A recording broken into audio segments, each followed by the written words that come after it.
Happy Monstery, babe! Happy Monstery! Nagdala ka man, nagluto ako ito, oh. Aba, syempre, Monstery natin. Pinaghandaan ko to, no? Talaga? Grabe. Hi, Renz! Ano to? What's this? Ayan, aba hiningi ko pa yung recipe niyan sa tito ko. Talaga? Sweet style spaghetti. Balita ko, favorite mo daw yan. Sige na! Eto, subuan kita. Damihan mo yan, ha? Pinaghirapan ko yan. Masarap yung timpla nito. You be the judge. Okay. Go! Yummy!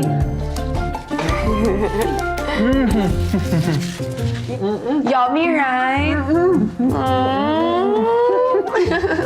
Go, kumain ka pa. Wait. May surprise din ako sa'yo. Really? Oh, di ba? Nako, hinahanap ko pa to sa vintage shop.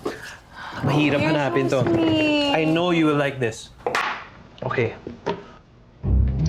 Di ba? I think you know what this is.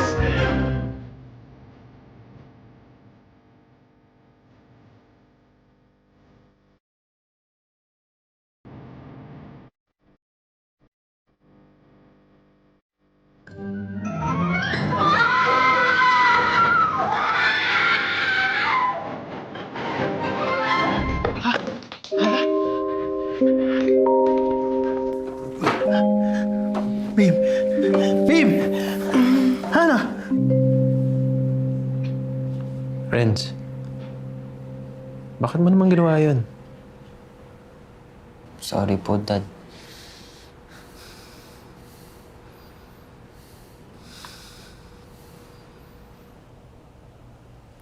Iris. Hannah? Are you okay? How are you feeling? I'm feeling better now.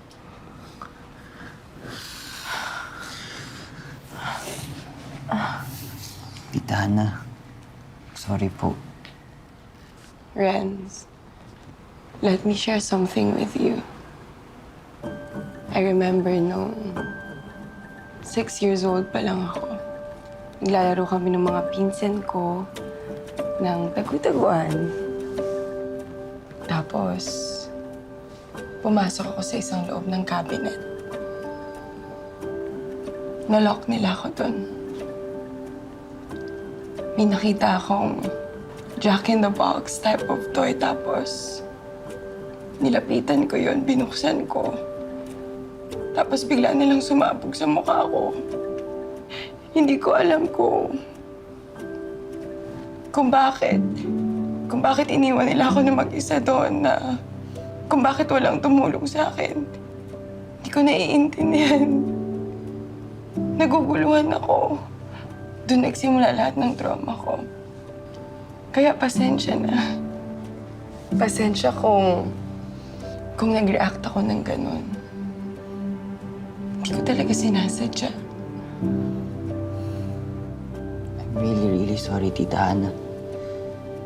I was so immature for suggesting this to my dad. Wala po siyang kasalanan. It's all my fault. It's okay.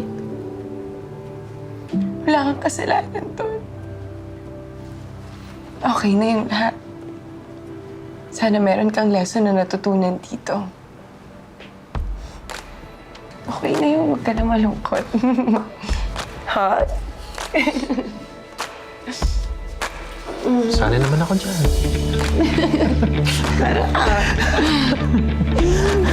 Family yarn.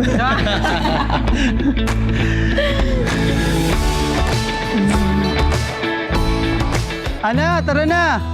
Oo. Tulungan mo akong silitin ko yung panahon na natitira. Ano pa gusto mo? Gusto ko sanang pa-in love. Tulungan kita, my love. Hindi pala pwede. Wag. Bakit hindi? May iba akong gusto. Sino?